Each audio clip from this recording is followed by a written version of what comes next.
Surprenez votre enfant en train d'être bon. Félicitez votre fille chaque fois qu'elle est amicale, douce, qu'elle utilise un toucher doux, qu'elle partage, etc. avec son jeune frère ou sa jeune sœur. Essayez d'être précis dans vos louanges. Au lieu de la féliciter pour avoir été gentil, faites-lui des compliments détaillés en incluant des actions spécifiques, bon partage.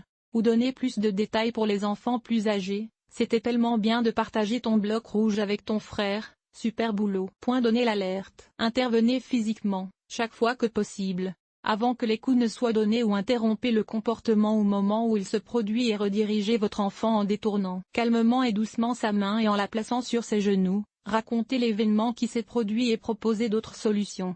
Il semble que tu étais contrarié parce que ton frère a pris ton jouet. Essayons d'en trouver un autre. Vous devrez peut-être continuer à réorienter l'enfant si le comportement s'est produit fréquemment dans le passé ou s'il persiste. Discutez dans un moment de calme. Abstenez-vous de discuter du comportement de votre enfant immédiatement après un incident de coup, car il risque d'être frustré et moins réceptif aux explications. Ces leçons peuvent être enseignées à un autre moment. Par exemple, prévoyez des moments d'enseignement pour enseigner les techniques de résolution de problèmes et discuter des raisons pour lesquelles le comportement de frappe est mauvais et proposer des options plus positives. Un excellent moyen d'y parvenir consiste à monter un spectacle de marionnettes ou à créer une histoire. Veillez à inclure beaucoup de mots de sentiment dans vos productions. Si votre enfant est âgé de 3 ans ou plus, vous pouvez mettre en place un temps d'arrêt pour les comportements dangereux, comportements qui vont se faire du mal ou faire du mal aux autres. Planifiez à l'avance.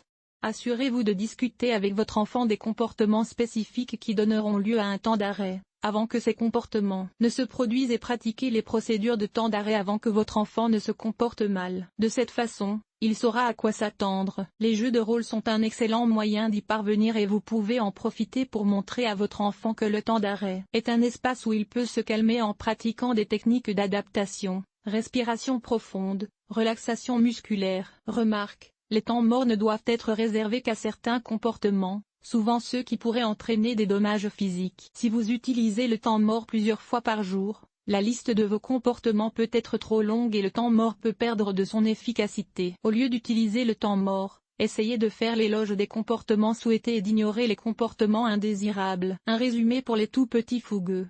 Apprendre aux enfants à se comporter de manière calme lorsqu'ils sont en colère demande du temps et de la patience. Les petits ressentent de grandes émotions et n'ont souvent pas les mots pour s'exprimer efficacement. En faisant montre de calme vous-même, vous pouvez les aider à gérer des sentiments intenses. N'ayez pas peur de prendre vous-même un temps d'arrêt si vous en avez besoin. Cela peut être un bon exemple pour vos enfants.